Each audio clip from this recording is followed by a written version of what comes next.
Hello दोस्तों, कैसे हैं आप। उम्मीद करता हूं कि सब कोई ठीक होंगे। आज चलिए हम लेकर आए हैं सरदार की मृत्यु। आज हम पढ़ेंगे सरदार की मृत्यु, डेथ ऑफ ए पार्टनर। यह है आईकॉम सेकेंड ईयर आईकॉम वाला है, आईकॉम 12th का।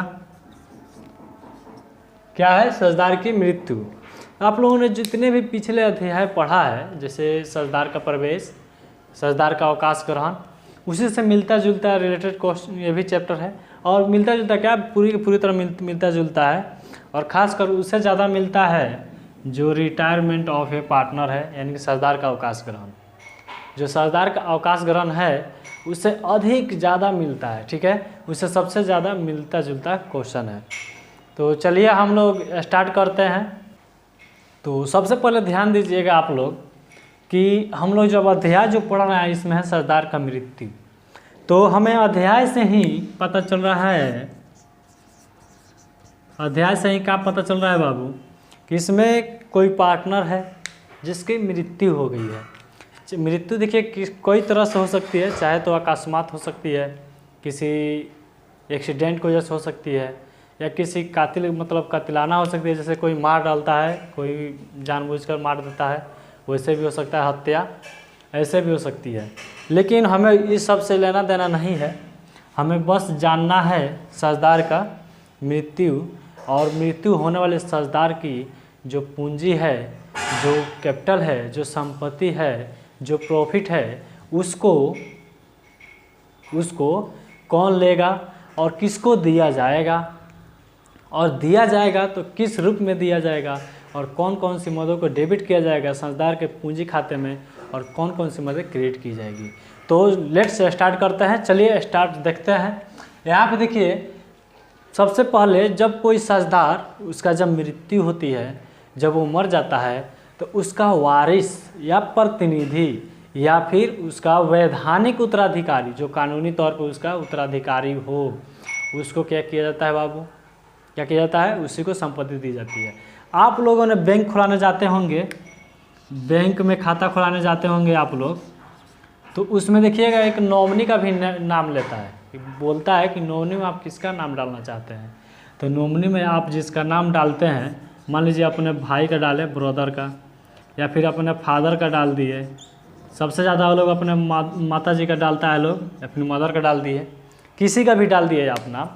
तो बाई चांस अगर किसी कोई दुर्घटना हो जाती है, आप यहाँ पे जो खाता खोलाए हैं इसका बाई चांस आपका दुर्घटना हो जाता है बाबू, ध्यान दीजिएगा दोस्त, जब यहाँ पे आपका कोई दुर्घटना हो जाता है तो इसके लिए आप बैंक में क्या करते थे, बैंक में दिया हो कि आपका मतलब कि क्या बोला था, पॉलिसी अगर किया होगा, ये लाइफ पॉलिसी दिया होगा, इसमें दिया होगा, तो ये क्या करेगा, आप इसमें जब यदि आपको कोई बाई चांस कोई घटना हो जाता है तो आप इसमें क्या करेंगे, कागज़ के फोटो वोटो के साथ इसमें क्या करेंगे, पेश करेंगे, यानी एप्लीकेशन डालेंगे, अप्लाई करेंगे, तो ये आपको पैसा देगा। तो कहेगा भाई बैंक में नॉमिनी कौन है, तो जिसका भी नाम हो, चाहे आपका भाई का हो, पिता का हो, मदर का हो, चाहे किसी बहन का हो, किसी का भी हो, उसको क्या किया जाता है, ये पैसा इसको दे दिया जाता है, उसके खाते में ट्रांसफ़र कर दिया जाता है। उसी प्रकार जब फॉर्म में सरदार हैं, मान लीजिए 3-4 सरदार हैं, उसमें से एक जो सरदार है वो मर जाता है,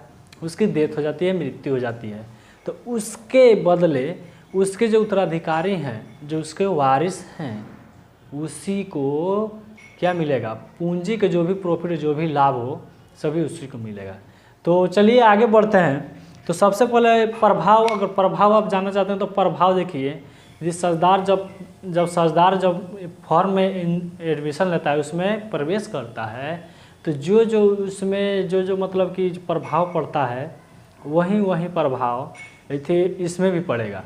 और ख़ासकर वो प्रभाव अधिक पड़ेंगे जो एक सरदार के रिटायरमेंट और या अवकाश लेने पर जो प्रभाव पड़ते हैं फॉर्म पर, वह प्रभाव इसमें भी सेम टू सेम पड़ेगा। जैसे कि पहला नंबर हो जाएगा, पुरानी सरदारी का अंत हो जाएगा, और दूसरी सरदारी का क्या होगा बाबू, दूसरी सरदारी का निर्माण होगा। और अगला, शेष या जीवित सरदार के हिस्से में वृद्धि हो जाएगी।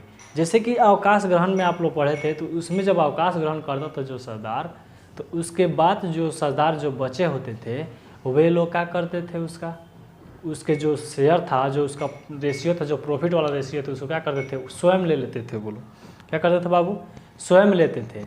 तो जब स्वयं लेते थे उन लोग शेयर में क्या होता था, वृद्धि होगा। क्या होगा, वृद्धि होगा। उसी प्रकार इसमें भी सेम वही है। और विद्यमान या जीवित जो साझेदार होते हैं, मतलब जो साझेदार पहले से या जीवित हैं, उनके लाभ हानि खाते में क्या होता है बाबू, उनके लाभ हानि अनुपात में लाभ हानि अनुपात में परिवर्तन हो जाता है।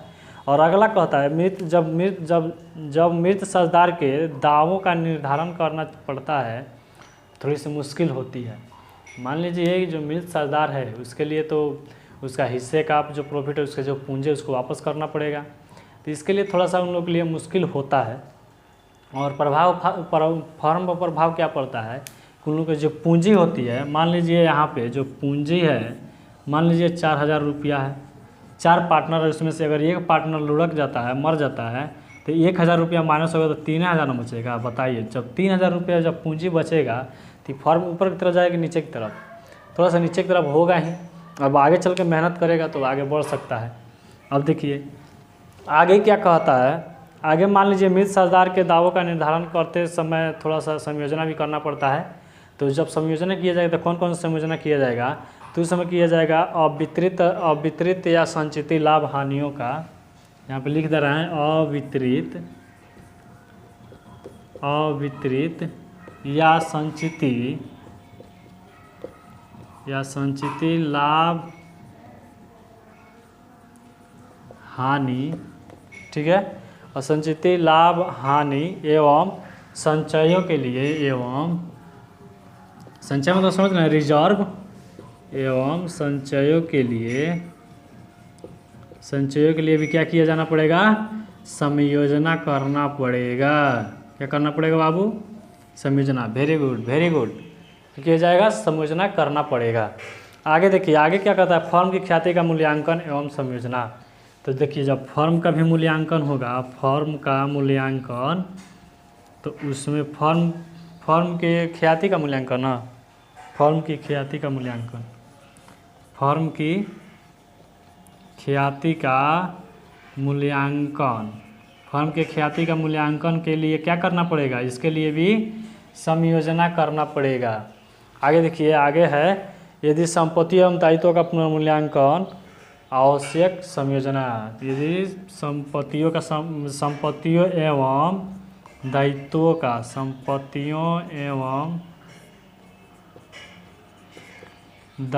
का, संपत्तियों गलती लिखा गया है, कोई बात नहीं, आप लोग होशियार हैं। संपत्तियों और एवं दायित्वों का एंड इस पर लगा देना है, एवं दायित्वों का यदि पुनर्मूल्यांकन हो तो उसके लिए भी क्या करना पड़ेगा, संयोजना करना पड़ेगा।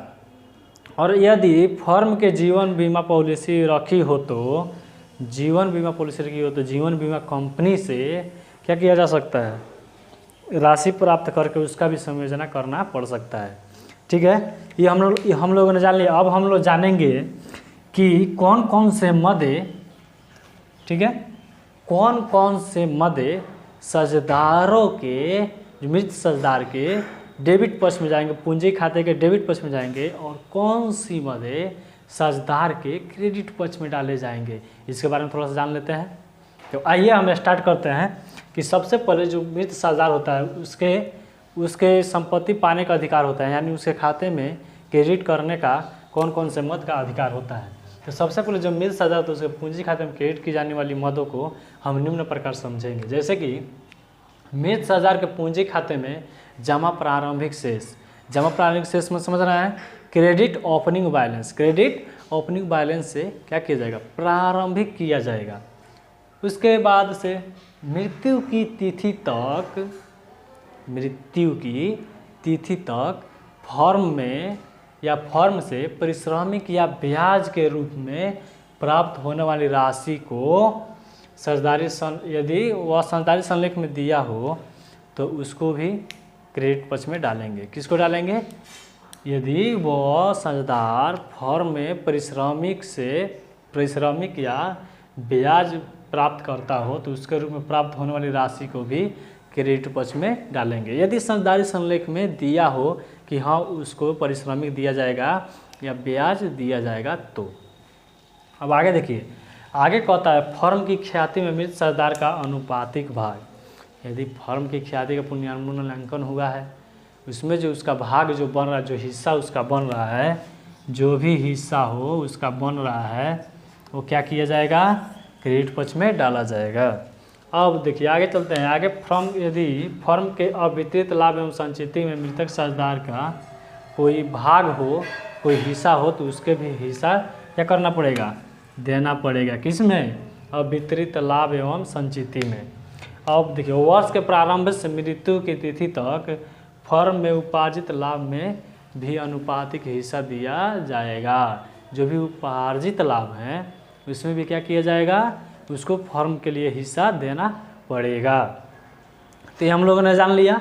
अब देखिए, अब एक बात और, यदि संपत्ति एवं दायित्वों के पुनर्मूल्यांकन के दौरान होने वाली जो लाभ होती है उसको भी किसमें, क्रेडिट पक्ष में, साझेदार के पूंजी खाते क्रेडिट पक्ष में दिया जाएगा यदि साझेदारी संलेख में हो तो।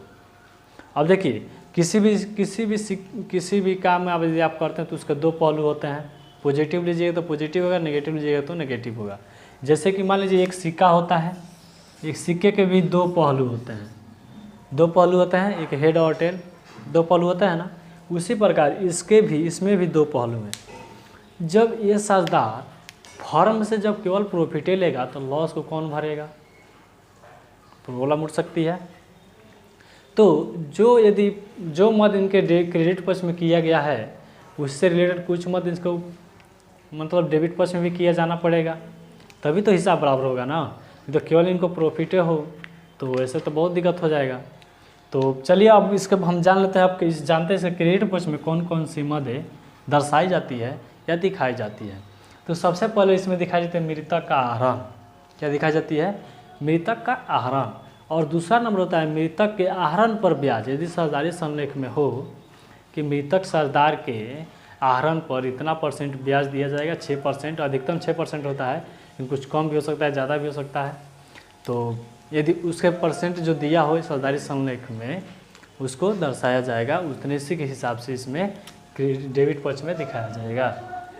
और तीसरा था अवितरित हानि में मृतक का अनुपातिक भाग। जो अवितरित लाभ था इसमें इन्होंने क्रेडिट में कराया था, यदि उसमें हानि हो तो कौन भरेगा, तो वही ना भरेंगे, तो उनको भरना पड़ेगा। अब आगे देखिए, ख्याति के मूल्यांकन में कमी होने पर घटाई जाने वाली राशि में मृतक का अनुपातिक भाग अथवा पुस्तकों में विद्यमान ख्याति की राशि को अपलिखित करने हेतु मृतक साझेदार का अनुपातिक भाग। यदि साझेदारी फर्म में जो ख्याति है उसका पुनर्मूल्यांकन किया जाए और उसमें जो लाभ होगा उसमें ही क्या करेंगे, प्रॉफिट लेंगे।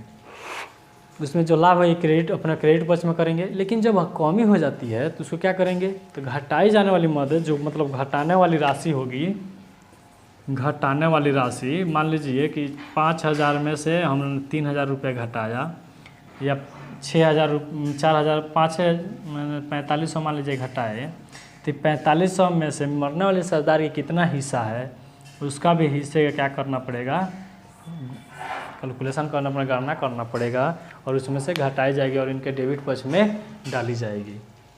और लास्ट और अंतिम है संपत्ति एवं दायित्वों के पुनर्मूल्यांकन के कारण होने वाली जो भी हानि है, क्या है, जो भी हानि है उसमें भी उसके डेबिट पक्ष में क्या किया जाएगा, ट्रांसफ़र किया जाएगा। तो अभी के लिए इतना ही, अब मिलते हैं अगले वीडियो के साथ। और हाँ, वीडियो को शेयर करना ना भूलिए और सब्सक्राइब करना भी, और उन दोस्तों के पास भी शेयर कीजिए जो लोग पढ़ नहीं पा रहे हैं, बाहर का और कमाने गए हैं लेकिन पढ़ नहीं पा रहे हैं, उनके पास वीडियो को शेयर कीजिए ताकि उन लोग को भी अच्छे से अच्छे कॉन्सेप्ट मिल सके। चलिए मिलते हैं अगले वीडियो के साथ। जय हिंद, जय भारत।